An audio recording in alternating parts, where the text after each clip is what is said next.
হাত বাড়িয়ে ছুঁই না তোকে, মন বাড়িয়ে ছুঁই। এমনও কিছু মেশিন বা ম্যাজিক আছে কি না যে মন বাড়িয়ে ছোঁয়া যায়? হ্যাঁ, এটা কোনো ম্যাজিক বা মেশিন না।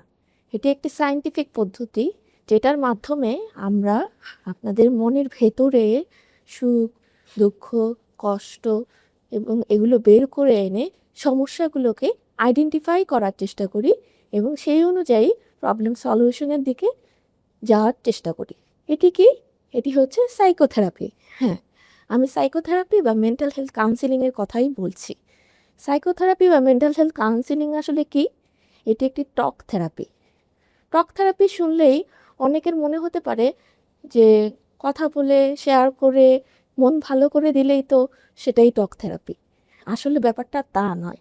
সাইকোথেরাপি ব্যাপারটা হচ্ছে আপনার ভেতরের যেই সমস্যা এবং কষ্ট সেগুলো আমরা একটা সায়েন্টিফিক পদ্ধতির অনুযায়ী বের করে আনি। সেটা কিভাবে সম্ভব? সেটা হচ্ছে আমরা আপনার বডি ল্যাঙ্গুয়েজ, তারপর হচ্ছে আপনার হিস্ট্রি অনুযায়ী আমাকে কোথায় আপনাকে থামাতে হবে, কোথায় আমাকে রেসপন্স করতে হবে, এই অ্যাক্টিভ লিসেনিংয়ের মাধ্যমে আমরা আপনার ভেতরের সমস্যাগুলো আইডেন্টিফাই করার চেষ্টা করি এবং দেখি ওটার ভেতরে আপনাদের কোনো ডিসঅর্ডার আছে কি না, আপনার সমস্যাটা কোন স্টেজে আছে, মাইল্ড, মডারেট বা সিভিয়ার, বা আপনার এখানে কোনো প্রবলেম আসলেই আছে কি না যেটার জন্য আপনার কাউন্সেলিং বা সাইকোথেরাপির দরকার।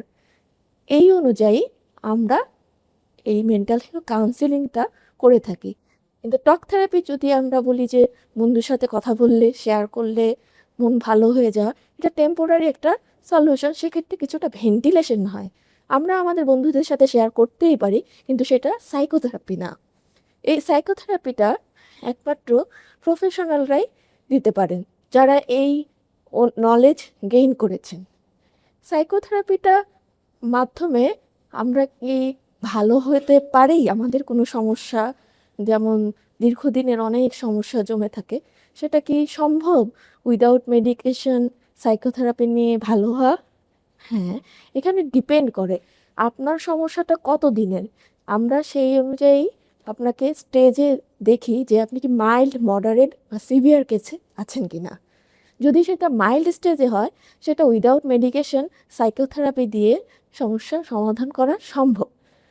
আর যদি মডারেট বা সিভিয়ার কেস হয় অনেক দিনের, দীর্ঘদিনের, সেক্ষেত্রে মেডিকেশনের পাশাপাশি সাইকোথেরাপির প্রয়োজন হয়ে পড়ে।